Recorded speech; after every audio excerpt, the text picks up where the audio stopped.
Welcome back again dear students. ફરી એક વખત સ્ટુડન્ટ બ્રો પર તમારું સ્વાગત છે અને આપણે ડિસ્કસ કરવા જઈ રહ્યા છે એઝ યુઝ્યુઅલ આપણું ઇમ્પોર્ટન્ટ ચેપ્ટર બાયોલોજિકલ ક્લાસિફિકેશન છે એની અંદર, અને અહીંયા આપણે એન્ડિંગ તરફ જઈ રહ્યા છે, જેમાં આજે આપણે ડિસ્કસ કરવાના છે વાયરસ. પહેલો જ પોઈન્ટ અહીંયા એ કહીશ કે વાયરસ જે છે એમને વીટેકર વડે આપવામાં આવેલી 5 સૃષ્ટિ વર્ગીકરણ છે એની અંદર સમાવેશિત કરવામાં નહોતા આવ્યા, કારણ કે ત્યારે એ જ વસ્તુનો ડાઉટ હતું કે વાયરસ જે છે એ સજીવ છે કે નિર્જીવ છે, બરાબર. તો એના અકોર્ડિંગ આપણે એમાં ઇન્ક્લુડ કર્યા નથી. આના સિવાય તમે લાઇકેન્સ જુઓ, વિરોઇડ્સ જુઓ અને પ્રિયોન્સ જુઓ તો આ વસ્તુ છે એને પણ આપણે એમાં એડ કરેલા નથી, 5 સૃષ્ટિ વર્ગીકરણમાં એડ નથી થયા. એટલે અલગથી આપણે એને સ્ટડીમાં લઈએ છીએ, કારણ કે એ એક ટાઈમે હ્યુમન બિંગની આખી પોપ્યુલેશન છે એને થ્રેટ ક્રિએટ કરે એવા ટાઈપના ઘણા બધા ડિઝીઝ અમુક દસકાઓ સુધીમાં લઈને આવેલું છે. અને લાસ્ટ રિસન્ટલી હમણાં જ આપણે COVID-19 છે એ ઓલરેડી જોઈ ચૂક્યા છીએ, જે આપણને દેખાડે છે કે એની અસર કેટલી ગંભીર હતી, કે જેના કારણે આખું વિશ્વ છે એ લોકડાઉનની અંદર જતું રહ્યું હતું, રાઈટ. તો એ કન્ડિશન છે એ ધરાવતા એક ઘટક તરીકે આપણે વાયરસને ભણવાના છીએ. અહીંયા સજીવ શબ્દ નહીં વાપરીએ, કારણ કે હજી પણ આપણે સજીવ અને નિર્જીવને જોડતી કડી તરીકે ક્યાંક વ્યાખ્યાયિત કરીએ છીએ અને ક્યાંક એને આપણે અવિકલ્પી પરોપજીવી તરીકે ઓળખીએ છીએ. તો લેક્ચરની અંદર આગળ જઈએ એ પહેલા તમે જો સ્ટુડન્ટ બ્રોની ચેનલ પર નવા છો તો સબસ્ક્રાઇબ કરજો, કારણ કે અહીંયા રેગ્યુલર બેઝિસ પર તમારા લેક્ચર્સ હોય છે અને પ્લસમાં એક્ઝામ ટાઈમ્સ પર તમને ઘણી બધી સરપ્રાઇઝીસ આ વખતે મળવાની છે. એક પણ વિડીયો મિસ ના થાય એ વસ્તુનું તમારે ધ્યાન રાખવાનું છે, એટલે નોટિફિકેશન છે એને ઓન કરજો. પ્લસમાં તમારા ફ્રેન્ડ સાથે વિડીયો શેર કરજો, જેના કારણે એમના સુધી પણ રીચ થાય ચેનલની, રાઈટ. ઓકે, તો ડિસ્કશનની અંદર આગળ વધીએ અને એમાં ડિસ્કસ કરીએ છીએ વાયરસનો ટોપિક. એ પહેલાં જો તમે સોશિયલ મીડિયા પર સ્ટુડન્ટ બ્રો છે અને ફેસબુક, વોટ્સએપ, ટેલિગ્રામ કે ઇન્સ્ટાગ્રામ કોઈ પણ જગ્યા પર અવેલેબલ છો અને ફોલો કરવા માંગો છો તો ઇઝીલી ત્યાં ફોલો કરી શકો છો. જસ્ટ સર્ચ કરજો, ત્યાં ફોલો કરજો. ત્યાં આગળ તમને સ્ટડી ટિપ્સ મળી જશે, મટીરિયલ જે ક્લાસ નોટ્સ છે એ મળી જશે, સ્ટડી મટીરિયલ તમને જે જોઈએ છે એ, લાઈવ અપડેટ્સ છે લેક્ચર માટેનું એ મળી જશે, ડેલી ક્વિઝ જે પોલ્સ હોય છે, ઇમ્પોર્ટન્ટ ક્વિઝ હોય છે એ મળી જશે, સ્ટડી ટિપ પ્લસ મોટિવેશન, આ બધી જ વસ્તુ તમને ત્યાં મળશે. આના સિવાય તમે સ્ટુડન્ટ બ્રો છે એનું એપ છે એને ઇન્સ્ટોલ કરી શકો છો, અને આ એપ્લિકેશન જે છે JEE નીટ માટેની એ રિયલમાં તમારી ગુજરાતનું મોસ્ટ અફોર્ડેબલ પ્લેટફોર્મ છે, કે જેની અંદર તમે અફોર્ડેબલ પ્રાઇઝની અંદર લર્નિંગ લઈ શકો છો, અને એ પણ ગુજરાતી મીડિયમની અંદર. હું એવું કહીશ કે અનબીટેબલ પ્લેટફોર્મ છે, રાઈટ. ઓકે, હવે આ એપ્લિકેશન છે એની અંદર પેઇડ કોર્સિસ વાળા છે એમની અંદર તો છે જ, બટ જે લોકો ફ્રી ઓફ કોસ્ટ કઈ વસ્તુ મટીરિયલ ને એવું લેવા માંગે છે તો ત્યાં આગળ તમને NCERT ટેક્સ્ટબુક મળી જશે, ગુજરાતના જૂના પ્રશ્નપત્રો ગુજરાતી મીડિયમમાં તમે અલગ અલગ સાઇટ પર ગોતતા હો છો તો એ મળી જશે, પ્લસમાં નીટ અને JEE ના પ્રશ્નપત્રો કે જેમાં નીટમાંના પર્ટિક્યુલરલી તમને ગુજરાતી મીડિયમમાં મળવા મુશ્કેલ થાય છે તો એ પણ તમને ત્યાં મળી જશે. ને સાથે સાથે અમુક લેક્ચર્સ જે છે એની અંદર ગુજસેટ અને નીટ જે છે એનું તમને જોવા મળશે કે વિડીયો લેક્ચર્સનું આખું સોલ્યુશન સાથેનું કન્ટેન્ટ રેડી છે, તો એ પણ ફ્રી ઓફ કોસ્ટ તમને ત્યાં આગળ મળી જશે. તો જસ્ટ ડાઉનલોડ કરો સ્ટુડન્ટ એપ્લિકેશન, અને તમને કોઈ પણ પ્રકારનો ડાઉટ ક્વેરી છે તો એના માટે કોલ કરી શકો છો 8141818102 પર, અને ત્યાં કોલ કરીને તમે ક્વેરી સોલ્વ કરાવી શકો છો. ઓકે, ચલો આગળ ડિસ્કશનની અંદર જઈએ અને ત્યાં આગળ આપણે ડિસ્કસ કરીએ છીએ વાયરસ. 3 ઇડિયટ્સ વાળો વાયરસ નહીં, બટ રિયલ લાઈફની અંદર જે વાયરસ આપણને હેરાન કરે છે કે પૃથ્વી પર રહેલા અલગ અલગ સજીવો છે એમના ઉપર ઇન્ફેક્શન લગાવીને પોતાનું જીવનચક્ર પૂરું કરે છે, એ વાયરસ માટે ડિસ્કશન કરવાના છીએ. હવે વાયરસ જે છે એની અંદર પર્ટિક્યુલરલી હું અહીંયા આગળ ડિફાઇન કરીશ કે એવું નથી કે મનુષ્યને ચેપ લગાવે છે, પણ ઇવન તમને જે વાતાવરણની અંદર બેક્ટેરિયા મળે છે એને પણ વાયરસ ચેપ લગાવે છે. મતલબ પૃથ્વી ઉપર રહેલો આદિકોષ કેન્દ્રીય કોષથી લઈને સુકોષ કેન્દ્રીય કોષ સુધીના જેટલા પણ જગ્યા પર તમે સજીવ જુઓ છો, એ વનસ્પતિ હોય, ફૂગ હોય, પ્રાણી હોય, બધી જગ્યા પર ઇન્ફેક્શન કોઝ કરવા માટે કેપેબલ હોય એવા પ્રકારના ઘટક તરીકે વાયરસ છે. એટલે ઇમ્પોર્ટન્ટ છે કે વાયરસને આપણે બેટર વેની અંદર સ્ટડી કરવો જોઈએ, અને આ બેઝિસ પર કરીને આગળ જશો તો ત્યાં આગળ તમને એ યુઝફુલ પણ થશે. હવે પહેલા આપણે ડિફાઇન કરતા હતા ત્યારે આપણે એવું કીધું કે વાયરસ જે છે એ સજીવ અને નિર્જીવને જોડતી કડી તરીકે ઓળખાય છે. શું કહીએ છીએ આપણે વાયરસને? તો કે વાયરસને કહીએ છીએ સજીવ અને નિર્જીવને જોડતી કડી.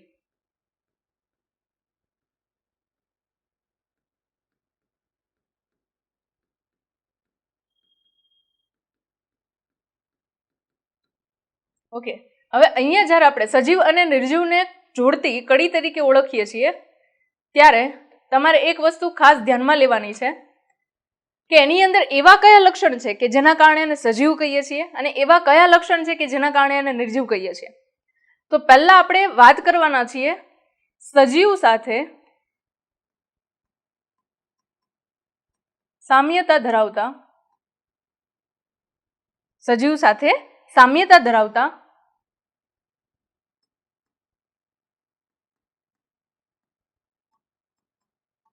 લક્ષણો છે એના માટે. તો અહીંયા આગળ જે પોઈન્ટ્સ તમે ડિસ્કસ કરી રહ્યા છો નીચેની બાજુએ, બરાબર, આ પોઈન્ટ જે છે એ બધા સજીવના સાથે સામ્યતા ધરાવતા હોય એ લક્ષણો માટેના છે. તો એક પછી એક પોઈન્ટ છે એને ડિસ્કસ કરવાનું આપણે ચાલુ કરીએ અને ડિસ્કશનની અંદર આગળ વધીએ.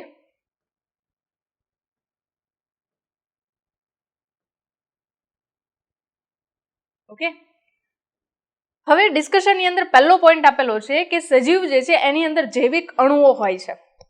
તો તમે એવું ઓબ્ઝર્વ કરો છો કે જે વાયરસ છે એની અંદર પણ જૈવિક અણુઓ હોય છે. અને વાયરસની અંદર કયા કયા જૈવિક અણુઓ હોય છે તો પહેલા એ ડિફાઇન કરી દઈએ. તો વાયરસની અંદર મુખ્યત્વે આપણા શરીરની અંદર જે 4 જૈવિક અણુઓ જોવા મળે છે એ જ જૈવિક અણુઓ છે એ તમને વાયરસના બંધારણની અંદર પણ મળે છે. એટલે પ્રાથમિક રીતે એવું પણ કહી શકીએ કે વાયરસનું બંધારણ જે છે એ આપણાથી થોડુંક એકદમ બેઝિક લેવલનું સ્ટ્રક્ચર છે, જેમાંથી ઉદ્વિકાસ દ્વારા અલગ અલગ પ્રકારના ઘટકો છે એમનું નિર્માણ થયું હશે. બરાબર, તો અહીંયા આગળ જૈવિક અણુ તરીકે કયા કયા કહી શકીએ તો કે એક તો પહેલા કહીએ છીએ પ્રોટીન, બીજું કહીએ છીએ કાર્બોદિત, ત્રીજું કહીએ છીએ લિપિડ અને ચોથું કહીએ છીએ ન્યુક્લિક એસિડ.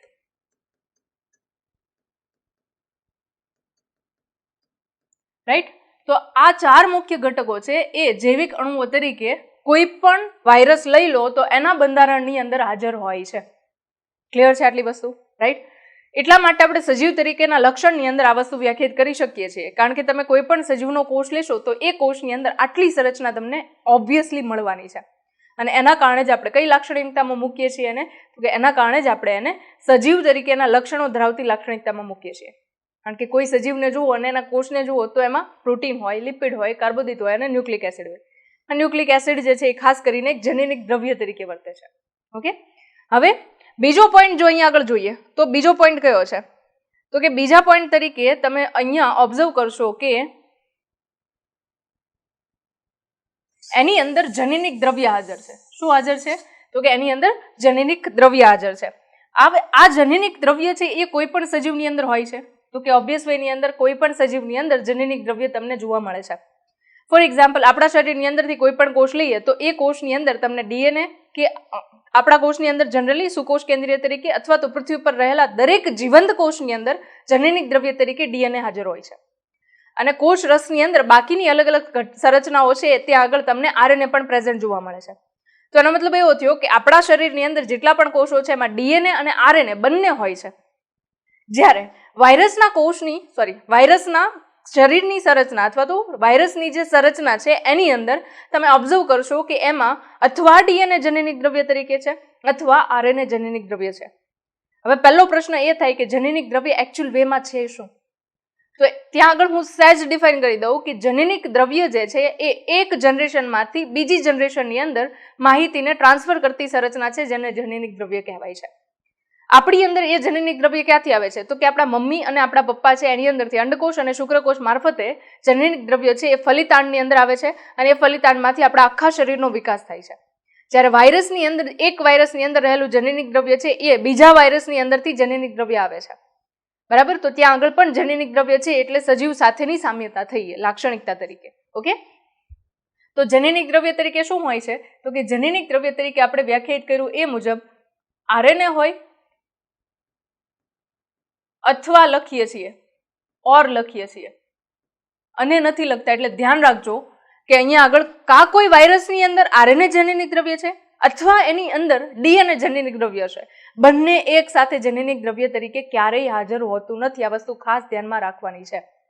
મેઇન પોઈન્ટ છે, તમને આના ઉપર ડિપેન્ડન્ટ ક્વેશ્ચન પૂછાઈ શકે છે જેને તમારે ખાસ ધ્યાનમાં લેવાના છે. ઓકે, તો આરએનએ અથવા કોણ હોઈ શકે જનીનિક દ્રવ્ય તરીકે તો કે ડીએનએ હોઈ શકે છે. બેમાંથી કોઈ પણ એક વસ્તુ હોઈ શકે. હવે આરએનએ અને જનીનિક દ્રવ્ય તરીકે ડીએનએ ને લ્યો છો તો ડીએનએ ની પ્રાથમિક સંરચના છે એ તમને ખ્યાલ હશે આઈ થિંક કે એ ડબલ સ્ટ્રેન્ડેડ સંરચના તરીકે અને સિંગલ સ્ટ્રેન્ડેડ સંરચના તરીકે હોય છે. ધારો કે આ ડીએનએ ની એક શૃંખલા કીધી મેં અને એવી જ રીતે આ રીતે ડીએનએ ની બીજી શૃંખલા પણ હશે. રાઈટ, તો જ્યારે કોઈ વાયરસ જે છે એની અંદર તમે ઓબ્ઝર્વ કરો તો બે ઓપ્શન હોય છે. જો આરએનએ છે તો એની માટે પણ બે ઓપ્શન છે અને જો ડીએનએ છે તો પણ એની પાસે બે ઓપ્શન છે કે કયા સ્વરૂપે જનીનિક દ્રવ્યને રાખે, બરાબર. શોર્ટ ફોર્મની અંદર લખું છું. આરએનએ જે છે એ સિંગલ સ્ટ્રેન્ડેડ આરએનએ પણ હોઈ શકે છે અને આરએનએ છે એ ડબલ સ્ટ્રેન્ડેડ આરએનએ પણ હોઈ શકે છે. અને એ જ રીતે ડીએનએમાં પણ બે ઓપ્શન છે કે એ સિંગલ સ્ટ્રેન્ડેડ આરએનએ હોઈ શકે અથવા ડબલ સ્ટ્રેન્ડેડ આરએનએ હોઈ શકે છે, રાઈટ. તો આમાં પણ બે ઓપ્શન છે તમારી પાસે. એટલે એનો મતલબ એવો થયો કે જો સિંગલ સ્ટ્રેન્ડેડ આરએનએ હોય તો એક જ શૃંખલા સ્વરૂપે એ આરએનએ આવેલું હશે. જો ડબલ સ્ટ્રેન્ડેડ આરએનએ કીધું તો આ રીતે જે અહીંયા તમને દર્શાવ્યું છે એ રીતે તમને ડબલ સ્ટ્રેન્ડેડ આરએનએ જોવા મળશે શૃંખલામાં. રીતે ડીએનએમાં કહી દીધું, સોરી અહીંયા આગળ આરએનએ લખાઈ ગયું, આવશે કયું તો કે ડીએનએ આવશે.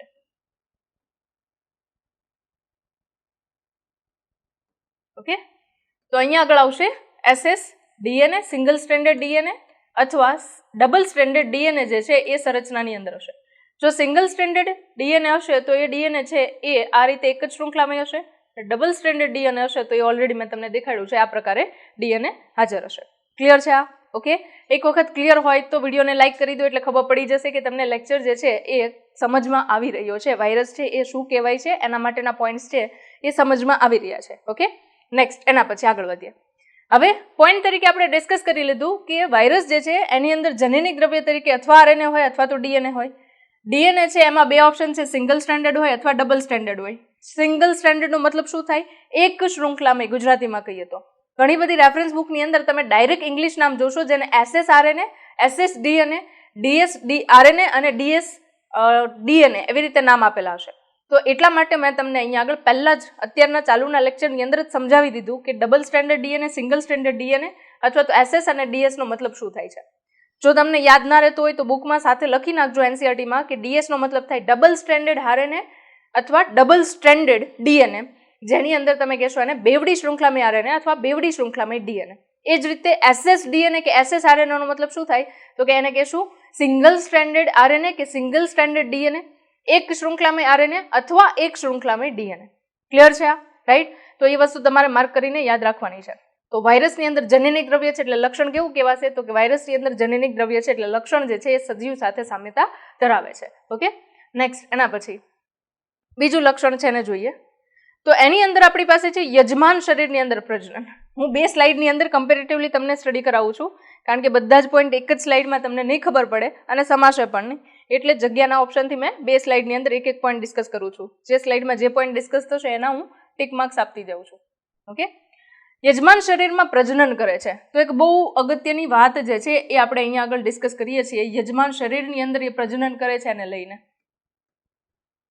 ઓકે, હવે એની અંદર તમે ઓબ્ઝર્વ કરો, સપોઝ કે અહીંયા આગળ મેં તમને સ્ટાર્ટિંગમાં કીધું એમ કે બેક્ટેરિયાને પણ ચેપ લગાવે છે, આપણને પણ ચેપ લગાવે છે, રાઈટ. તો એ ચેપ કેવી રીતે લગાવે છે એ વસ્તુ ડિટેલ જોવાની છે થોડી. હવે એ ચેપની અંદર ધારો કે આ કોઈ એક બેક્ટેરિયાનો કોષ છે અને એની અંદર આ એનું જનીનિક દ્રવ્ય છે અને અહીંયા એનો કોષરસ હાજર છે. કોષરસ હાજર હશે તો ત્યાં આગળ એના કોષરસની અંદર અલગ અલગ પ્રકારે ઘટકો આવેલા હશે. આ તો પ્રોકેરિયોટિક કોષ છે જેમાં એટલી બધી પ્રોમિનન્ટલી અંગિકાઓ નથી હોતી, એક ખાલી રિબોઝોમ્સને આપણે ડિફાઇન કરીએ છીએ. જો કોઈ સુકોષ કેન્દ્રીય કોષ છે, યુકેરિયોટિક કોષ, તો એની અંદર તો બધી જ અંગિકાઓ હશે. તો પ્રોસેસની અંદર એવું થશે કે વાયરસ જે છે એ જે કોષની અંદર એના જનીનિક દ્રવ્યનો ચેપ લગાવે છે એ કોષની અંદર રહેલી બધી જ જૈવિક મશીનરી છે એમનો યુઝ કરશે અને એના વડે વાયરસનો ઢગલો પાડી દેશે એવું કહી શકાય. મતલબ કે એની lots and lots of copies બનાવીને એ કોષની અંદર બેઠો હશે. આ વાયરસની લાક્ષણિકતા છે અને આ વાયરસનો એક પાવર કહી શકાય, રાઈટ. કે બેક્ટેરિયા જે છે કે કોઈ પણ અધર યજમાન કોષ છે એ યજમાન કોષની અંદર એ પોતાનું એક ખાલી જનીનિક દ્રવ્ય દાખલ કરે છે, આખી સિસ્ટમને હાઇજેક કરે છે અને એની મશીનરીઝ યુઝ કરીને એનું પોતાનું પ્રોડક્શન કરાવે છે. આ એની પ્રજનન કરવાની યજમાન કોષની અંદરની ક્ષમતા છે. બરાબર? આ તમને જાણીને નવાઈ લાગશે. તો આપણને એવો ક્વેશ્ચન થાય કે શું વાયરસ આવું બધું કરે ને આપણો કોષ કરવા દે? ના, આવું જરૂરી નથી. મોટાભાગના કેસીસની અંદર એવું થતું હોય કે વાયરસ જ્યારે આ રીતે કોષની અંદર પોતે કામ કરતો હોય એ દરમિયાન પહેલા જનીનિક દ્રવ્ય આવે ત્યારે અમુક ઉત્સેચકની ડિફેન્સ મિકેનિઝમ હોય કે બહારનું જનીનિક દ્રવ્ય આવે તો કાપી નાખે, પણ એના માટે વાયરસ પણ લૂપહોલ્સ ક્રિએટ કરે અને આપણો કોષ છે એની અંદર પણ એટલી સ્ટ્રોંગેસ્ટ મિકેનિઝમ હોય એવું જરૂરી નથી અને એના કારણે જ આપણને ચેપ લાગે છે અને ઘણા સિવિયર કન્ડિશન્સની અંદર ચેપ છે વધારે પ્રમાણમાં લાગે તો આપણું મૃત્યુ પણ થઈ શકે છે, રાઈટ. તો આ બધી વસ્તુ તમને ધીરે ધીરે કરતા જેમ બાયોલોજી સમજતા જશો એમ ખબર પડતી જશે. ઓકે, આગળ ડિસ્કસ કરીએ. ચલો, આપણી અંદર ધારો કે આ એક કોષ આપવામાં આવેલો છે અને આ બેક્ટેરિયાનો કોષ છે, એની ઉપર ધારો કે વાયરસ છે એ ચેપ લગાવે છે. તો આ ધારો કે એક વાયરસ છે, બેક્ટેરિયોફેજ વાયરસ. એની અંદર ધારો કે આ એનું જનીનિક દ્રવ્ય છે, આ એનો ગ્રીવા પ્રદેશ છે, નીચેની બાજુએ તકતી છે અને આ એના પુચ્છતંતુ છે.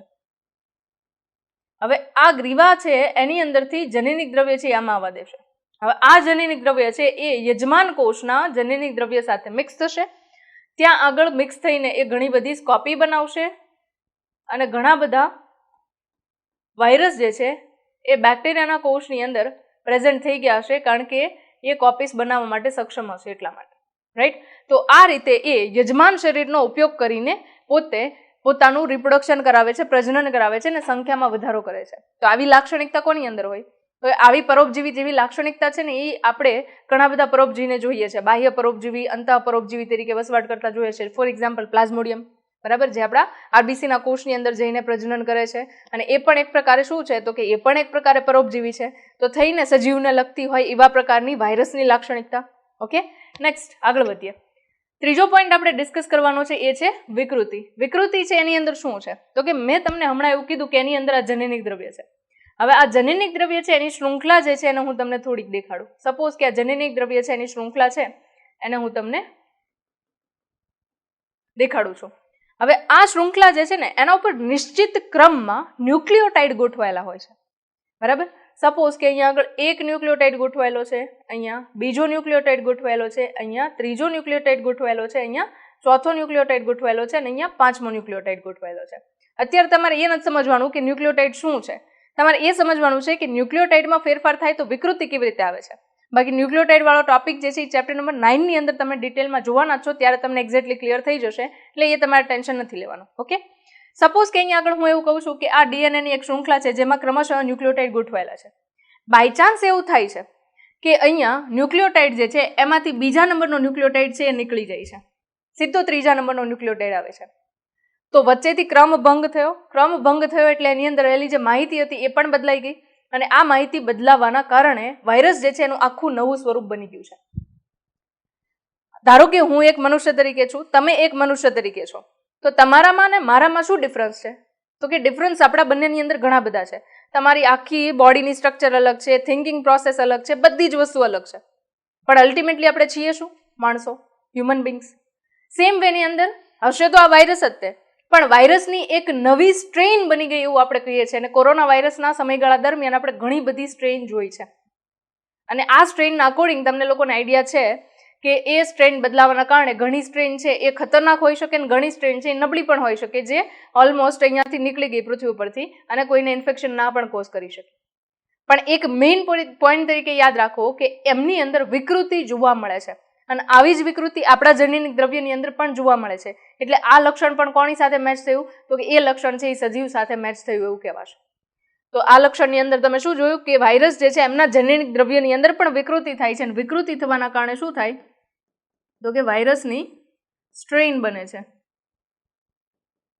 મતલબ કે એવું સમજો કે અલગ અલગ પ્રકારની એમની સ્પીસીસ ડેવલપ થાય છે. હકીકતમાં સ્પીસીસ કેવું ના જોઈએ, બટ તમને એ શબ્દ સમજાય છે એટલે મેં તમને કીધો છે. ઓકે, ચલો આગળ વધીએ અને એ ડિસ્કશનની અંદર જોઈએ આપણે જોઈએ આપણે હવે ઉત્સેચકોની હાજરી. શું વાયરસ પાસે ઉત્સેચક હોય છે તો કે ઓબ્વિયસ વેની અંદર વાયરસ જે છે એમની પાસે ઉત્સેચકો અમુકમાં જોવા મળે છે, બરાબર. ફોર એક્ઝામ્પલ હું અહીંયા આગળ એક એક્ઝામ્પલ તરીકે તમને આપું છું, HIV નો virus, human immunodeficiency virus, જેના વડે એઇડ્સનું ઇન્ફેક્શન લાગે છે એ વાયરસ. હવે એ વાયરસ જે છે એની અંદર તમે ઓબ્ઝર્વ કરો ને તો સપોઝ કે આ એનું જનીનિક દ્રવ્ય છે,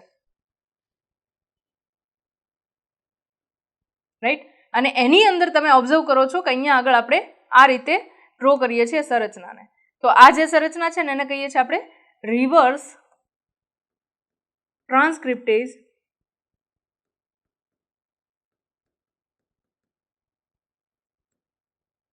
એન્ઝાઇમ. એન્ઝાઇમને ગુજરાતીમાં કહેવાય ઉત્સેચક, અને રિવર્સ ટ્રાન્સક્રિપ્ટેજ છે એનું કોઈ ગુજરાતી નહીં થાય, એ પ્રોપર વેમાં નામ છે એટલે એ એમ જ રહેશે. ઓકે, તો રિવર્સ ટ્રાન્સક્રિપ્ટેજ ઉત્સેચક છે. તો તમે ઓબ્ઝર્વ કરો છો કે ઉત્સેચક જે છે એ આપણા શરીરની અંદર એક જૈવિક ઉદ્દીપક તરીકે કામ કરતા હોય છે. જૈવિક ઉદ્દીપક એટલે તો કે એક કામ એ જૈવિક ઉદ્દીપક તરીકે કરે કે જે ઉર્જાની જરૂરિયાત છે એક પ્રક્રિયકને નિપજમાં રૂપાંતરિત કરવા માટે, એ ઉર્જાની જરૂરિયાત છે એને ઘટાડો કરે, પ્લસમાં પ્રક્રિયાનો વેગ ઘણા બધા અમાઉન્ટની અંદર વધારી દે. અમુક પ્રક્રિયા દરમિયાન તો તમે પ્રક્રિયાનો વેગ 10 લાખ ગણો વધતો જુઓ છો. તો આ પાવર જે છે જૈવિક ઉદ્દીપક તરીકે ઉત્સેચકનો હોય છે. તો એ જ વસ્તુ તમે વાયરસની અંદર પણ પ્રેઝન્ટ જુઓ છો, એમની અંદર પણ ઉત્સેચક હોય છે. તો ફરી પાછું એ લક્ષણ કોને મેચ થયું? તો કે સજીવને જોતા હોય એવા પ્રકારના લક્ષણની અંદર મેચ થાય છે. ઓકે, તો ઉત્સેચકની હાજરી છે એની અંદર. એના પછી જોઈએ, એના પછી પોઈન્ટની અંદર જોઈએ તો એ પોઈન્ટની અંદર આપણી પાસે છે ચોક્કસ યજમાનને ચેપ લગાવે છે. હા, સ્પેસિફિકેશન છે એની પાસે. જો એ બેક્ટેરિયાને ચેપ લગાવે છે તો એને બેક્ટેરિયોફેજ કહીએ છીએ આપણે. એ જ રીતે વનસ્પતિને ચેપ લગાવે છે તો એ અલગ છે, એ પ્રાણીને ચેપ લગાવે છે તો અલગ છે. એવું નહીં બને કે જે વનસ્પતિને ચેપ લગાવે છે પ્રાણીને પણ ચેપ લગાવશે, અને પ્રાણીને જે ચેપ લગાવે છે વનસ્પતિને અને બેક્ટેરિયાને પણ લગાવશે. એટલે એનું સ્પેસિફિકેશન છે ચોક્કસ યજમાન છે એને જ એ ચેપ લગાવશે, બીજા કોઈને નહીં લગાવે. ફોર એક્ઝામ્પલ, આપણે કોરોના વાયરસ કહીએ છીએ તો આપણને એવી મિથ્યાઓ કે સાચું છે એ ખબર નથી હજી કે એ વાયરસ જે છે એ આપણને ચામાચીડિયાની અંદરથી મનુષ્યમાં આવ્યો છે એવું આપણે સમજ્યા છે અત્યાર સુધીની જે થિયરીસ આવી એની અંદરથી. પણ એ ચામાચીડિયામાં જે વાયરસ હતો એની સ્ટ્રેનમાં, એટલે કે એની જે જનનિક દ્રવ્ય હતી એની અંદર વિકૃતિ આવી અને પછી એ માણસની અંદર રહેવા માટે સક્ષમ થયો. અને એ જ રીતે આપણે એવું પણ કહીએ છીએ કે HIV નો જે વાયરસ છે એ મંકીસની અંદર હતો, મંકીમાંથી મનુષ્યમાં આવ્યો છે. તો મંકીસમાંથી જ્યારે મનુષ્યમાં આવ્યો ત્યારે પણ એના સ્ટ્રેનની અંદર વિકૃતિ આવી હશે, અને એ વિકૃતિ એવી હશે કે જે મનુષ્યના શરીરની અંદર યજમાન તરીકે આપણો ઉપયોગ કરે એવા પ્રકારે વાયરસ ડેવલપ થયો હશે, ત્યારે એ સર્વાઈવ કરતો હશે. એટલે એવું નથી કે વાયરસ જે એક જાતિમાં જોવા મળે છે એ બીજી જાતિમાં જોવા મળતા વાયરસ કરતાં અલગ હશે. પણ એવું કહી શકીએ કે જે દરેક જાતિમાં વાયરસ જોવા મળે છે એ દરેક વાયરસ જે છે એમની સ્ટ્રેન સ્પેસિફિક છે, એ જ પ્રકારની જાતિને ચેપ લગાવશે, બાકીની જાતિને ચેપ નહીં લગાવી શકે. આ સ્પેસિફિક છે, આ યાદ રાખો. ઓકે, તો એ ચોક્કસતા એની અંદર છે કે આ યજમાન હોય તો એને આ જ વાયરસ ચેપ લગાવશે, અને આ યજમાન હોય તો એને આ જ વાયરસ ચેપ લગાવશે. તો આ ચોક્કસતા તમારે પણ ધ્યાનમાં રાખવાની છે. ક્લિયર છે આ? ઓકે, નેક્સ્ટ આગળ વધીએ. ચલો, ઓકે, નેક્સ્ટ એના પછીના પોઈન્ટની અંદર જો ઓબ્ઝર્વ કરીએ તો આપણી પાસે પોઈન્ટ તરીકે છે ઓટોક્લેવ અને પારજાંબલી કિરણો વડે તમે વાયરસને મારી શકો છો. હા, અહીંયા આગળ મારી શકાય છે. હવે ઓટોક્લેવ શું છે એ સમજો. તો કે એક પ્રકારની એવી મિકેનિઝમ છે કે જેની અંદર તમે બેક્ટેરિયા છે એમને મારી શકો છો. ઇવન બેક્ટેરિયા છે એ પોતે એક સ્પોર બનાવી ચૂક્યા હોય, બરાબર, જે બીજાણુ બનાવી ચૂક્યા હોય કે જે એકદમ સખત આવરણ ધરાવે છે, એને પણ ખતમ કરવાની ક્ષમતા ધરાવે છે. તો ત્યાં આગળ વાયરસ છે એ પણ ડેડ થઈ શકે છે. ઓકે, તો હવે એની અંદર શું હોય એ સમજી લો. સપોઝ કે હું અહીંયા આગળ એવું કહું છું કે આપણે નોર્મલ ટેમ્પરેચર છે અને ઇવન તમે ગેસ ઉપર મૂકો તો પણ અમુક વાયરસ જે છે એ જીવંત હોય. ગેસ ઉપર એટલે તમે પાણી ઉકાળો છો ને એવું કરો છો તો પણ જીવંત હોય છે. પણ એવા પ્રકારની આપણી પાસે ચોક્કસ મિકેનિઝમ છે જેની અંદર આપણે શું કરીએ છીએ તો કે એકદમ હાઈ પ્રેશર અને એની સાથે હાઈ ટેમ્પરેચર રાખીએ છીએ. તો આ કન્ડિશનની અંદર જે બેક્ટેરિયાના બીજાણુ છે એ તો મરી જ જાય છે, પ્લસમાં એની સાથે તમે એવું ઓબ્ઝર્વ કરશો કે વાયરસ જે છે એ પણ ડેડ થઈ શકે છે.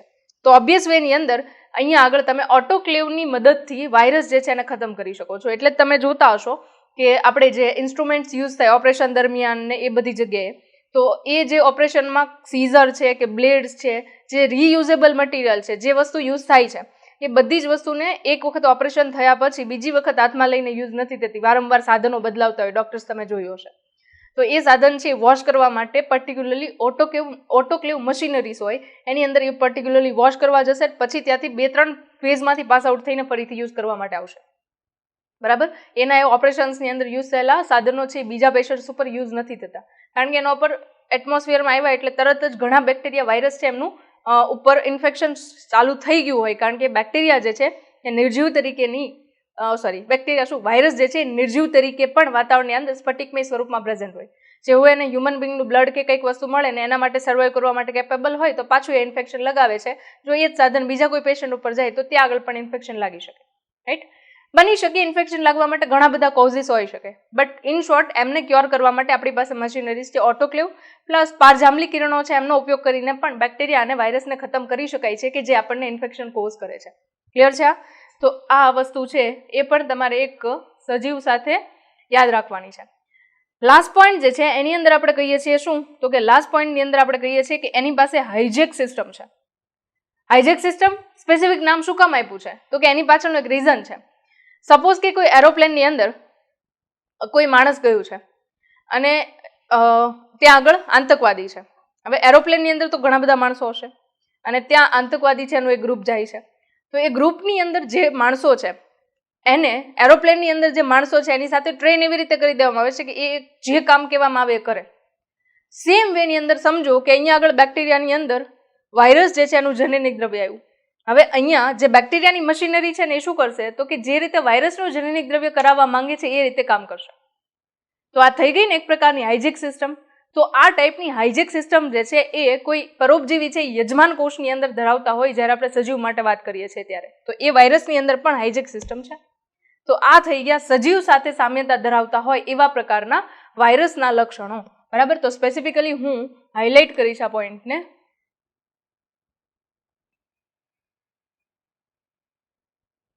ઓકે, તો હું અહીંયા હાઇલાઇટ કરીશ એક પોઈન્ટને. કયો પોઈન્ટ હાઇલાઇટ કરશું આપણે, તો કે સજીવ તરીકેના જે લક્ષણો છે એ હાઇલાઇટ કરશું. સજીવો સાથેની સામ્યતા.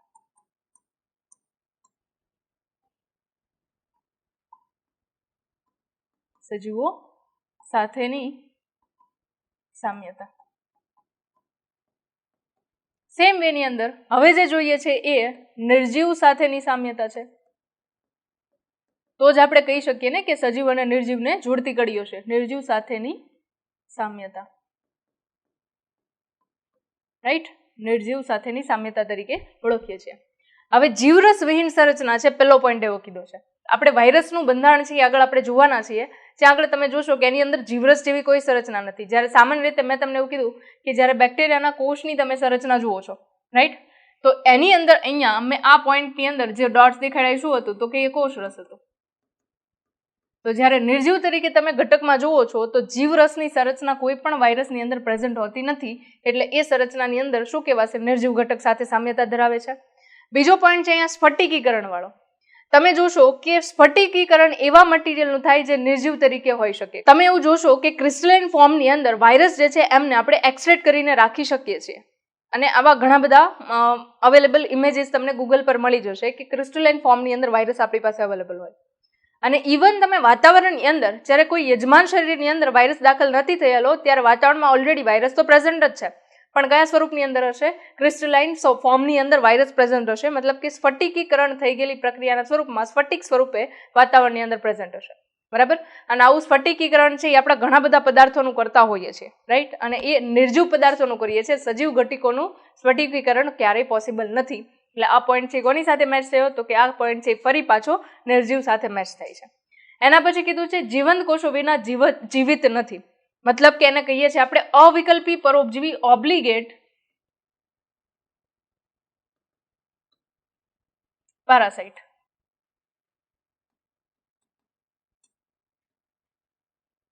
શું કહીએ છીએ એને, અવિકલ્પી પરોપજીવી. મતલબ કે એની પાસે જો યજમાન છે તો જ એ પોતે સક્ષમ રીતે પોતાની લાઈફ સાયકલ કમ્પ્લીટ કરી શકે છે. જો વાતાવરણની અંદર એમને પડ્યો છે નિર્જીવ તરીકે તો એ કોઈ પણ જગ્યાએ કોઈ મુવમેન્ટ દર્શાવતો નથી, નિર્જીવ જ છે.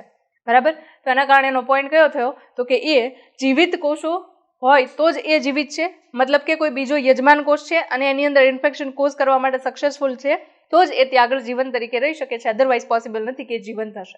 ઓકે, નેક્સ્ટ એના પછી શ્વસનનો અભાવ.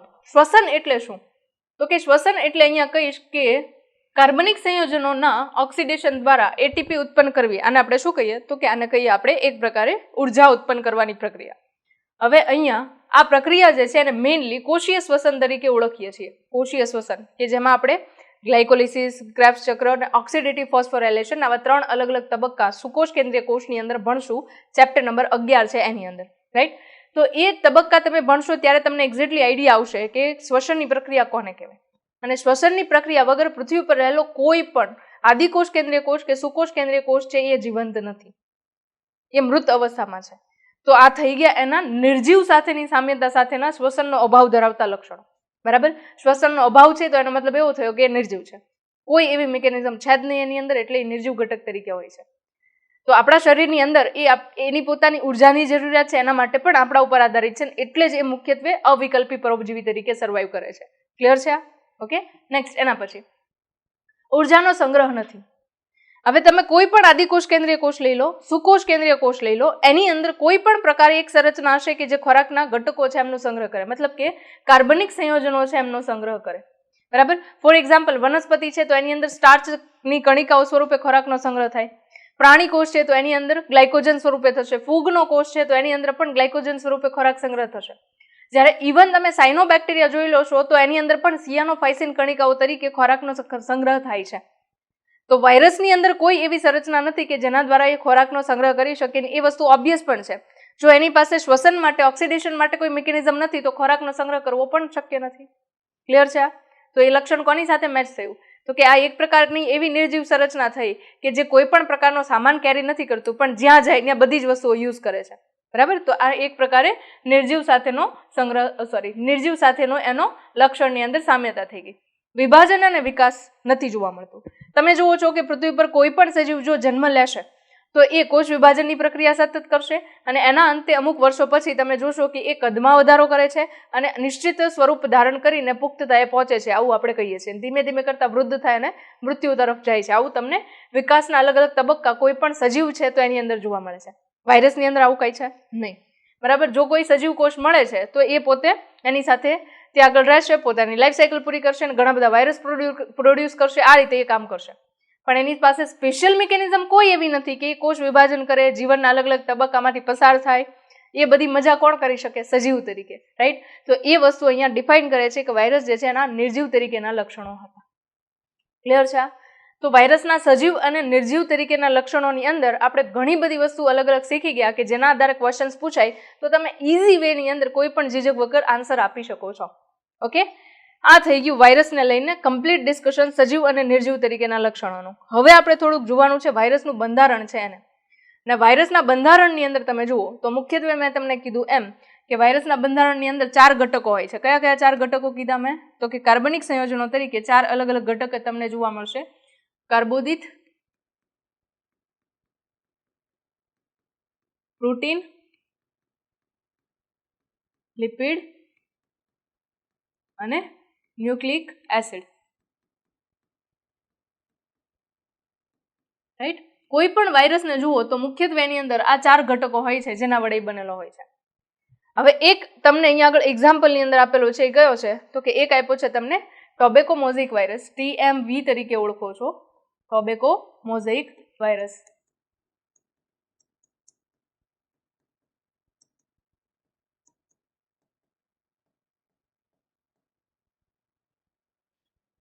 ઓકે, અને બીજો તમારી પાસે જે વાયરસ છે એને કહો છો તમે બેક્ટેરિયોફેજ વાયરસ.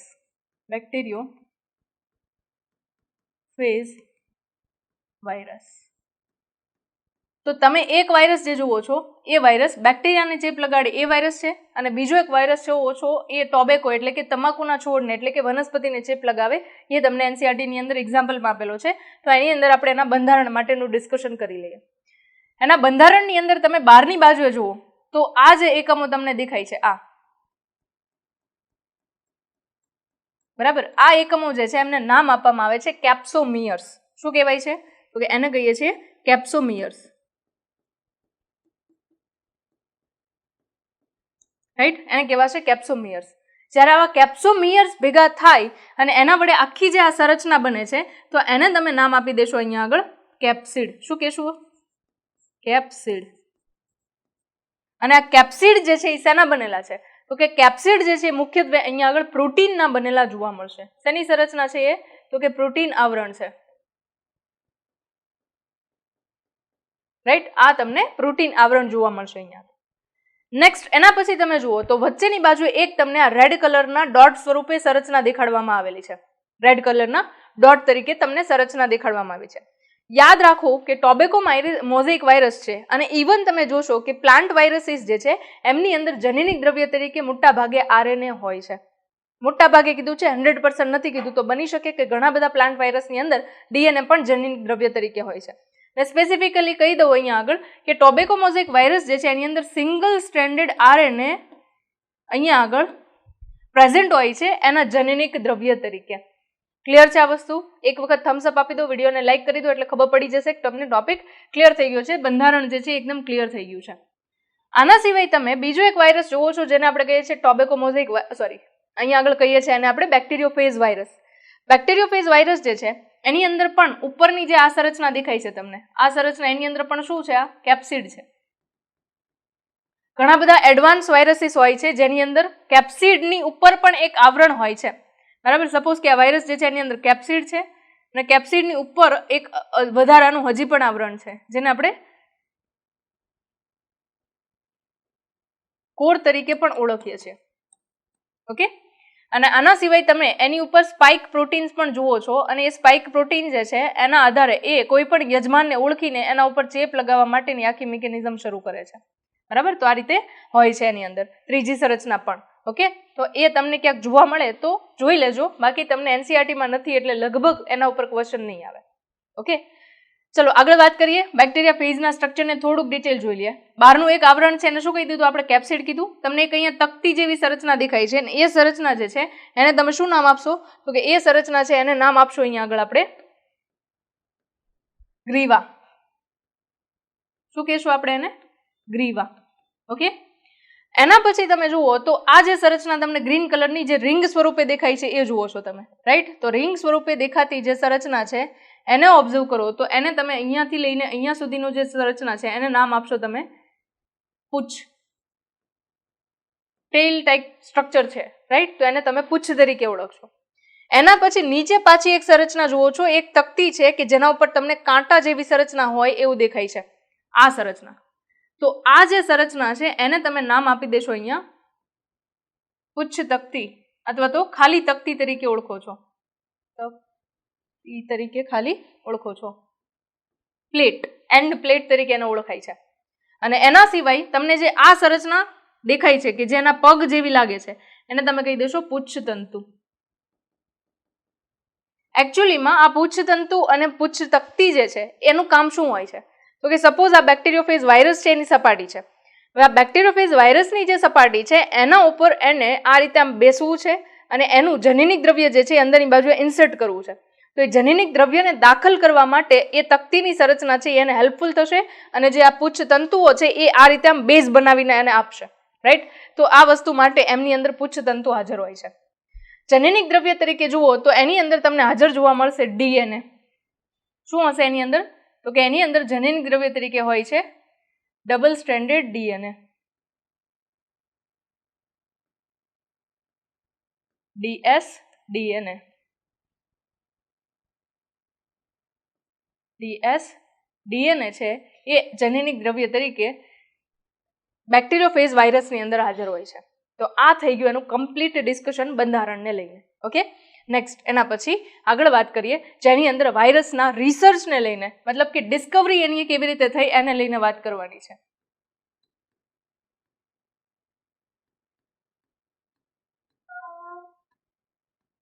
રાઈટ, વાયરસની ડિસ્કવરીને લઈને વાત કરવાની છે. સૌથી પહેલા એક વૈજ્ઞાનિક તરીકે આવી ગયા લુઈ પાસ્ચર. અને લુઈ પાસ્ચર જે છે એમણે કમ્પ્લીટ ડિસ્કશન આપ્યું છે ને લઈને, તો કે લુઈ પાસ્ચર જે છે એમણે કમ્પ્લીટ ડિસ્કશન આપ્યું એક ઝેરી રસાયણ તરીકે, પોઈઝનસ ફ્લુઇડ તરીકે વાયરસને ઓળખાવ્યા. બરાબર, આ પોઈઝનસ ફ્લુઇડ શું કામ કીધા એણે? તો કે ચેપ લગાવવા માટે સક્ષમ હતા અને કોઈ ફ્લુઇડ હતું જેની અંદર એમણે ઓલરેડી વાયરસ જોયા હતા, બીજા કોઈ ફ્લુઇડ છે એની અંદર ઇમ્પ્લાન્ટ કર્યા તો એના આધારે એમને દેખાણું, તો એમના આધારે એમણે એક પ્રાઇમરી બેઝ પર નામ આપ્યું જેને આપણે કહી દીધું ઝેરી રસાયણ પોઈઝનસ વેનમ તરીકે ઓળખવામાં આવ્યું એને. ઓકે, વેનમ કે પોઈઝનસ ફ્લુઇડ તરીકે ઓળખવામાં આવ્યું. બીજું છે દિમિત્રી ઇવાનોસ્કી. એમણે શું ડિસ્કસ કર્યું 1992માં? તમારે યાદ રાખવાનું છે કારણ કે એના ઉપર પણ ક્વેશ્ચન નીટની અંદર પૂછાતા હોય છે. લુઈ પાસ્ચરે પહેલા કીધું કે ઝેરી રસાયણ છે, એના પછી એમણે એ દિમિત્રી ઇવાનોસ્કી છે એમણે તમાકુના છોડના મોઝેઇક ડિઝીઝ છે એને ડિસ્કસ કર્યો અને એની અંદર એમણે ઓબ્ઝર્વ કર્યું કે ટોબેકોના જે લીફ છે, પર્ણ છે, એ પર્ણ જે છે એની અંદર આ રીતે ટપકાના ફોર્મેટની અંદર લીલા અને પીળા રંગના ટપકા જોવા મળે છે. અને મોઝેક પેટર્ન એટલે તો કે છૂટી છૂટી હોય એવી આવી પેટર્ન જોવા મળે છે પર્ણો પર, જે એકચ્યુઅલમાં કોના વડે થઈ છે? ટોબેકો મોઝેક વાયરસ છે એના વડે થઈ છે. અને એના અકોર્ડિંગ એમણે ડિસ્કશન કરીને આપ્યું કે આ વાયરસ જે છે એના વડે વનસ્પતિ ઉપર ઇન્ફેક્શન લાગેલું છે, ટોબેકો મોઝેક વાયરસ છે એના કારણે તમાકુના છોડ ઉપર ડિઝીઝ થયો છે, ટોબેકો મોઝેક ડિઝીઝ. વાયરસ કયો છે? ટોબેકો મોઝેક વાયરસ, જે આગળ ઉપર આપણે જોઈ ગયા સંરચના એ જ. અને એ જ અહીંયા આગળ શું આપે છે તો કે ટોબેકો મોઝેક ડિઝીઝ કરે છે ટોબેકોના પ્લાન્ટ ઉપર, તમાકુના છોડ ઉપર. બરાબર, ગુજરાતીમાં એને કહેશો તમાકુનો કિરમીર રોગ. યાદ રાખજો નામ ખાસ. ઓકે, તો આ વસ્તુ છે એ દિમિત્રી ઇવોનોસ્કી છે એમણે એક્સપ્લેન કરી. અને એના અકોર્ડિંગ આગળ વાત કરીએ તો એમ.ડબલ્યુ. બેઇજેરિનિક છે, એમણે યાદ રાખજો નામ એમ.ડબલ્યુ. બેઇજેરિનેક 1998 ની અંદર ચેપકારક જીવંત રસાયણ છે એવું એમણે એક્સપ્લેન કર્યું. અને એમણે ચોક્કસ શબ્દ શું વાપર્યા યાદ રાખવાના છે? કોન્ટેજિયમ વાઇવમ ફ્લુઇડમ. કોન્ટેજિયમ વાઇવમ ફ્લુઇડમ આવો એણે ચોક્કસ શબ્દ વાપરો કે જેના કારણે એનો મતલબ થાય છે ચેપકારક જીવંત રસાયણ. હવે દિમિત્રી ઇવોનોસ્કી છે એમણે એક બીજું પણ કામ કરેલું, બેક્ટેરિયા પ્રૂફ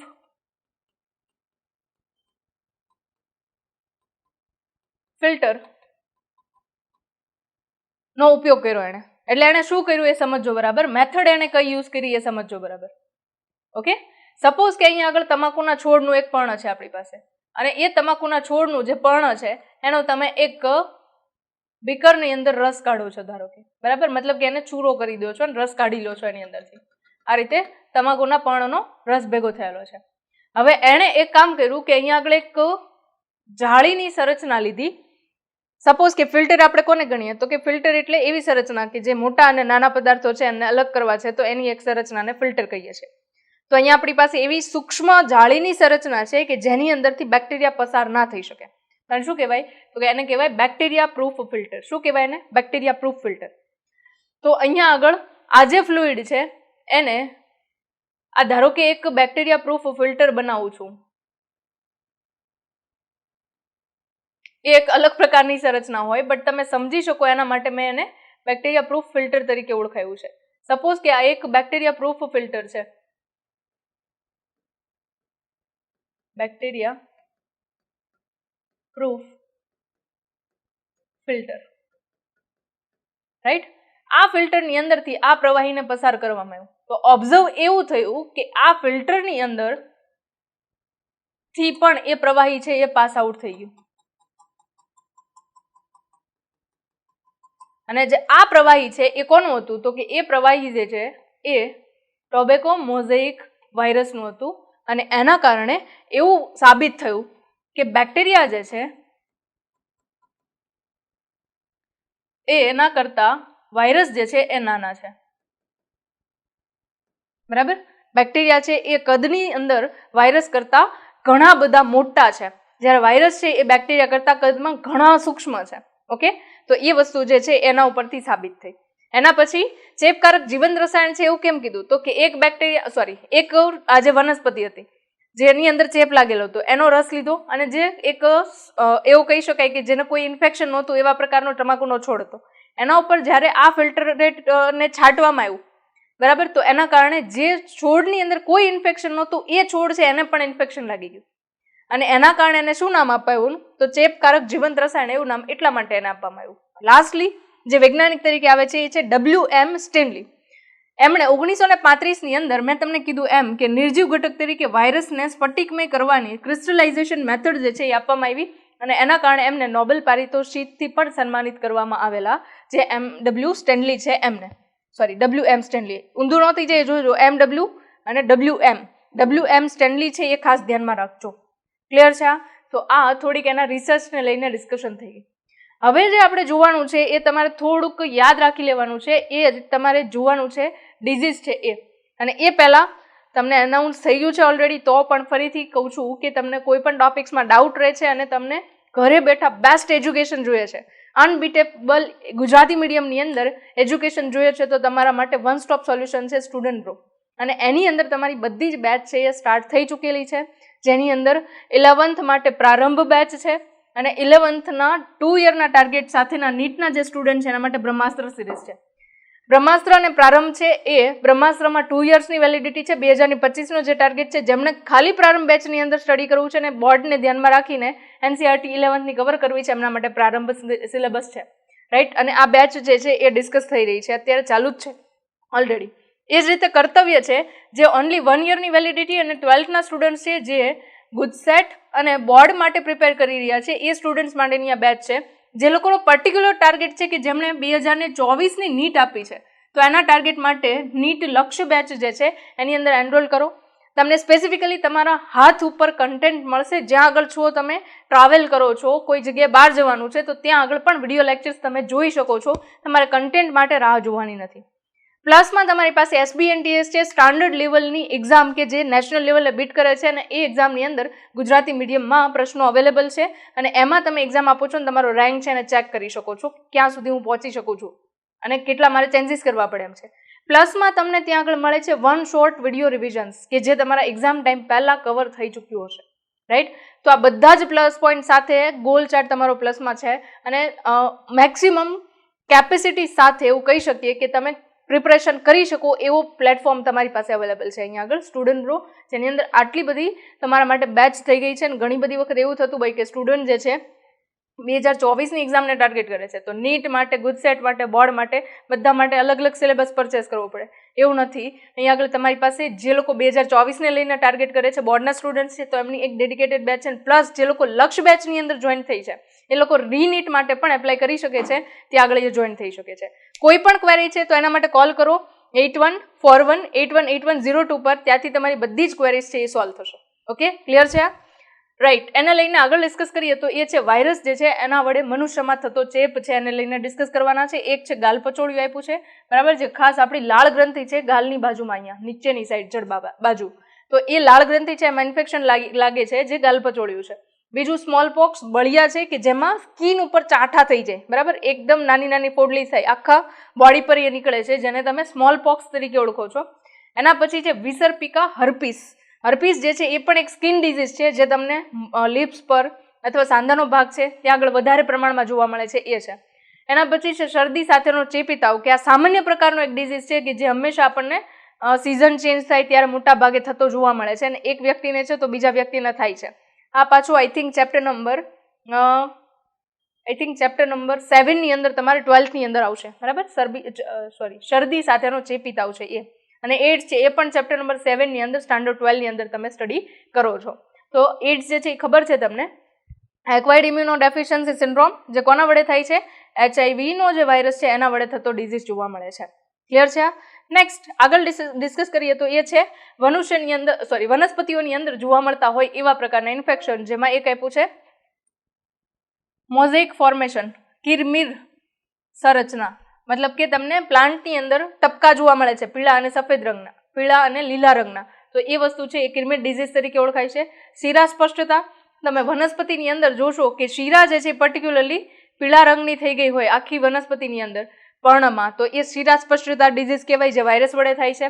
વામનતા મતલબ કે વૃદ્ધિ ના થવી, વૃદ્ધિ કુંઠિત થવી, મતલબ કે વનસ્પતિ જે છે એ સમયની સાથે જેટલી વૃદ્ધિ પામવી જોઈએ એટલી નથી પામતી, તો એ વસ્તુ પણ એના વડે થાય છે, બરાબર. વામનતા અને કુંઠિત વૃદ્ધિ, આ બંને વસ્તુ છે એ વાયરસ વડે થાય છે. પર્ણકુંચન, તમે જોશો કે અમુક વનસ્પતિ જે છે એમના પર્ણો જે છે એ આખા આવી રીતે ચીમડાઈ ગયેલા હોય છે, તો એને પણ એક પ્રકાર વાયરસનો ઇન્ફેક્શન લાગ્યો છે. આવા પર્ણના બદલે તમને આવા પર્ણ દેખાય છે, તો એ પર્ણકુંચન પણ વાયરસ વડે થતો એક ડિઝીઝ છે. પર્ણવલન, પાન છે આખું આમ વળી જાય, બરાબર, એકદમ સ્ક્રોલ થઈને આવે અંદરથી જ તે, તો એ પર્ણવલન થઈ ગયું. અને પાંડુવર્ણ, મતલબ કે પર્ણો જે છે એ પીળા રંગના થાય છે, તો એ પાંડુવર્ણ થઈ ગયું, જે અલગ અલગ વાયરસ વડે થતા વનસ્પતિના ડિઝીઝ છે. ખાસ તમને આ રીતે કોષ્ટકમાં છૂટું પાડવાનું આપવાનો મતલબ એ છે કે આના પર ક્વેશ્ચન પૂછાય છે કે નીચેના કયા છે એ વાયરસ વડે થતા ડિઝીઝ છે અને જે મનુષ્યમાં અને વનસ્પતિમાં જોવા મળે છે, તો એના માટે ખાસ તમને બંને અલગ અલગ સ્લાઇડની અંદર મૂકીને આપ્યા છે. ક્લિયર છે આટલું? Right, okay. તો ઓલમોસ્ટ આપણું ડિસ્કશન જે છે એ કમ્પ્લીટ થયું. હવે ધ્યાનમાં લેવાની છે એ ખાલી NCERT છે, એને ડિટેલ્સમાં ધ્યાનમાં લેવાની છે, બરાબર, જે ફટાફટ આપણે જોઈ લઈએ છીએ, લેક્ચર આપણો કમ્પ્લીટ થશે. અને એની સાથે 2 ક્વેશ્ચન્સ PYQના પણ છે. વિટેકરની 5 ઋષિ વર્ગીકરણ પદ્ધતિમાં વાયરસ, વિરોઇડ્સ, પ્રાયોન્સ જેવા કેટલાક અકોષીય ઘટકો તેમજ લાઇકેન્સનો ઉલ્લેખ કરવામાં આવ્યો નથી. ખાસ શબ્દ ઉપર ભાર દેજો, અકોષીય ઘટકો 3 જ છે અહીંયા, વાયરસ, વિરોઇડ્સ અને પ્રિયોન્સ. જ્યારે લાઇકેન્સ જે છે એ શું છે તો કે લીલ અને ફૂગનો સહવાસ જે છે જેને આપણે લાઇકેન્સ તરીકે ઓળખીએ છીએ. પહેલા આપણે જોઈએ છે વાયરસ. આપણે બધા ક્યારેક ને ક્યારેક શરદી સાથેના ચેપી તાવ, ઇન્ફ્લુએન્ઝાના, કોમન કોલ્ડ કે ફ્લૂના કોન્ટેક્ટમાં આવેલા છે અને એની અસર થયેલી છે. તમે જાણો છો કે વાયરસ આપણા પર કેવી અસર ધરાવી શકે છે. ભલે આપણે તેના સંસર્ગમાં આવતા નથી તેમ છતાં પણ આપણને તેની અસર થાય છે. મતલબ કે આપણને ખબર નથી પડતી તો પણ આપણા બોડી ઉપર એની ઇફેક્ટ થઈ ગઈ હોય છે. ઓકે, એના પછી તેઓ સાચા અર્થમાં વાસ્તવિક જીવન ધરાવતા નથી. યાદ રાખજો આ. તેથી આપણે વાયરસને વર્ગીકરણમાં શોધી શકતા નથી. જીવન નથી એટલે તો વર્ગીકરણમાં નથી મૂક્યું. આપણે એવા સજીવોને જીવંત કોષો તરીકે સમજીએ છીએ કે જેઓ કોષ રચના ધરાવતા હોય અને વાયરસ અકોષીય કોષ નોન સેલ્યુલર કોષ રચના ધરાવતા નથી. સજીવો કે જેઓ જીવંત કોષોની બહાર નિષ્ક્રિય સ્ફટિકમય સંરચના તરીકે જોવા મળે છે, ઇનર્ટ ક્રિસ્ટલાઇન સ્ટ્રક્ચર ધરાવવાથી જ વર્ગીકૃત કરવામાં આવ્યા છે. એકવાર તેઓ યજમાન કોષને ચેપ લગાડે છે ત્યારે તેઓ યજમાન કોષના વ્યવસ્થા તંત્રનો ભાગ બને છે. Machinery of the cell of host. Okay, બની આપમેળે જ સ્વયંજનિત થઈ યજમાનને મારી નાખે છે, યજમાન કોષને ખતમ કરી દે છે. લાઇટિક સાયકલ જે છે એનો ઉપયોગ થાય છે અહીંયા આગળ. લાઇટિક સાયકલ ને લાઇસોજેનિક સાયકલ છે. આઈ થિંક આપણે ચેપ્ટર નંબર 7 સ્ટાન્ડર્ડ 12 ની અંદર સ્ટડી કરશું. ઓકે, નેક્સ્ટ એના પછી પાસ્ચર જે છે એમણે સૌથી પહેલા વાયરસ જે છે એમના વિશેની ઇન્ફોર્મેશન આપી. નામનો અર્થ વિષ કે ઝેરી રસાયણ તરીકે થાય છે. વેનમ પોઈઝનસ છે એવું કહેવામાં આવે છે. દિમિત્રી ઇવાનોસ્કી એના માટે વાત કરી ગયા તો આખું તમને એ જ વસ્તુ છે એ ડિટેલ ડિસ્કસ કરીને આપેલી છે, જે હું રિપીટ નહીં કરું કારણ કે આગળ ઓલરેડી આપણે જોઈ ચૂક્યા છે. એક શબ્દ છે એને હાઇલાઇટ કરશું, અવિકલ્પી પરોપજીવી, ઓબ્લિગેટ પેરાસાઇટ તરીકે ઓળખાય છે. રાઈટ, તો આ વસ્તુ તમે યાદ રાખશો. નેક્સ્ટ આગળ વધીએ. નેક્સ્ટ એના પછી જોઈએ તો વાયરસ જે છે એ પ્રોટીન ઉપરાંત જનીનિક દ્રવ્ય પણ ધરાવે છે, જે આરએનએ કે ડીએનએ હોઈ શકે છે. આરએનએ કે ડીએનએ કીધું છે એટલે બેમાંથી એક. કોઈ પણ વાયરસમાં આરએનએ તથા ડીએનએ બંને એક સાથે હોઈ શકતા નથી. વાયરસમાં જનીનિક દ્રવ્ય, જીનેટિક દ્રવ્ય તરીકે ન્યુક્લિયોપ્રોટીન હોય છે. ઓકે, હા, એક વસ્તુ કહેવાની રહી ગઈ કે ન્યુક્લિક એસિડ હોય છે અને પ્લસ એની અંદર તમને પ્રોટીનની સંરચના પણ જોવા મળે છે, જેના કારણે એને તમે ન્યુક્લિયોપ્રોટીન તરીકે ઓળખાવો છો. તો એ પોઈન્ટ જે છે હું થોડુંક એડ કરી દઉં. શું કહીશું એને આપણે? ન્યુક્લિયોપ્રોટીન જનીનિક દ્રવ્ય તરીકે હોય છે કારણ કે એની અંદર પ્રોટીનની સંરચના સાથે સાથે આવેલી હોય છે જનીનિક દ્રવ્યમાં. બરાબર, તો જનીનિક દ્રવ્ય તરીકે શું હોય? Nucleo protein. Right, Nucleo protein જેની અંદર ન્યુક્લિક એસિડ પ્લસ પ્રોટીન હાજર હોય છે. ઓકે, ક્લિયર છે? ઓકે, ચલો આગળ વધીએ.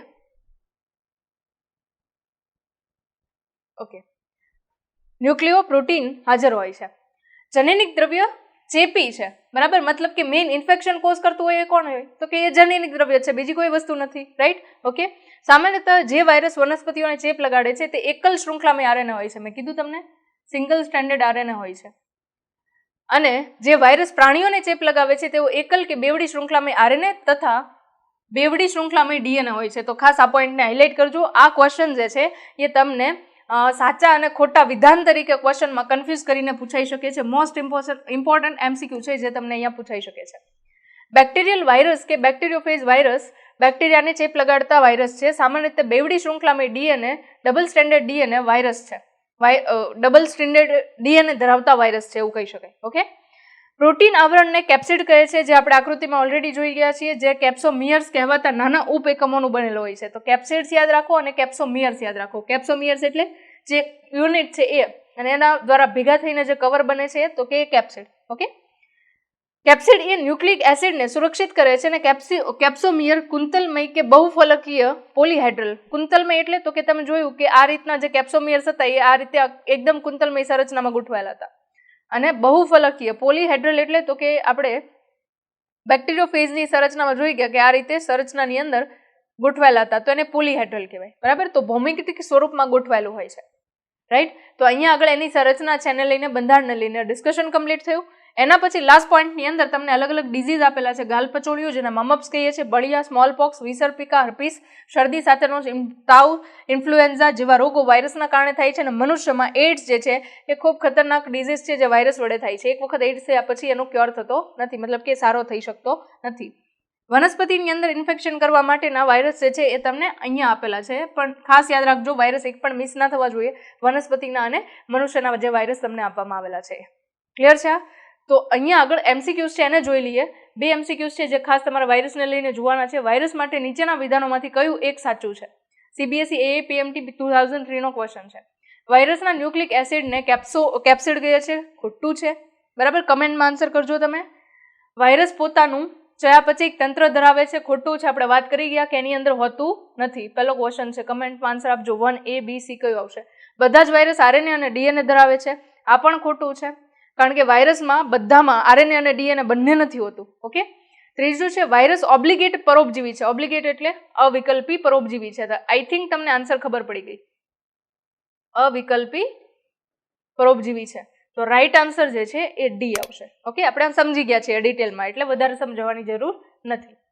બીજો ક્વેશ્ચન છે તમને, વાયરસના આવરણને ખાલી જગ્યા કહે છે, તો એ હમણાં જ આપણે જોઈએ. બરાબર, કોર અહીંયા નહીં કહીએ આપણે, કારણ કે આપણે ડિટેલ NCERT-માં નથી આપેલું. વાયરોન તો ન કહેવાય, ન્યુક્લિયોપ્રોટીન તો કે એ પણ નહીં કહેવાય. રાઈટ, અને શું કહેશું આપણે? કેપ્સિડ કહેશું. ન્યુક્લિયોપ્રોટીન છે તો એનું જનીનિક દ્રવ્ય છે. અને કોર મેં કીધું કે ઘણા બધા વાયરસમાં બહારની સાઈડ હજી એક્સ્ટ્રા આવરણ હોય તો એને કોર તરીકે ઓળખો છો. તો રાઈટ આન્સર જે છે કયો આવશે? એ છે, એ રાઈટ આન્સર છે. ક્લિયર છે આટલું? ઓકે. તો અહીંયા આગળ આપણું સેશન જે છે એ કમ્પ્લીટ થાય છે. ટોટલ ડિસ્કશન છે વાયરસને લઈને કમ્પ્લીટ થઈ ચૂક્યું છે. જો અહીંયા કોઈ પણ ડાઉટ હોય તો હજી પણ કમેન્ટ કરજો, હું તમને આન્સર આપીશ. પ્લસમાં વિડીયોને લાઇક કરજો, કારણ કે આઈ થિંક તમારો કન્ટેન્ટ છે 100% ક્લિયર થઈ ગયું છે NCERT-ને આધારિત અને NCERT-ને લઈને જે ક્વેશ્ચન્સ બીજા ટ્વિસ્ટ થાય એના અકોર્ડિંગ પણ. અને વિડીયો તમારા ફ્રેન્ડ સાથે શેર કરવાનું ભૂલશો નહીં. ઓકે, તો મળીએ નેક્સ્ટ લેક્ચરની અંદર નવા ટોપિક સાથે. ત્યાં સુધી best of luck and bye bye.